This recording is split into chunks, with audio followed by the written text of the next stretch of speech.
Hello friends, welcome back to the new video. In this video guys, we are going to talk about how to on do not disturb in our Realme phone. Guys, you want to on your do not disturb, so guys you can on it. And guys, now let's see how to on do not disturb in our Realme phone.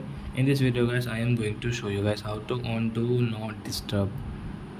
So before starting video friends, I want to tell you, if you're new in my channel and you are watching my video first time, so first of all go and subscribe my channel, click the bell icon and like my videos. So guys, now let's start video how to on do not disturb in a Realme phone. So guys, first of all open your phone setting to on do not disturb, and guys scroll sound and vibration settings. So guys tap here and guys scroll, then guys you can see your do not disturb. So guys you can on from here. So guys do not disturb will on in our Realme phone. So I hope friends you have understood how to on do not disturb in Realme phone. So that's it guys, thanks for watching. Now we will meet on next video with new topic. Before going guys, please go and like my video, subscribe my channel. Bye bye friends.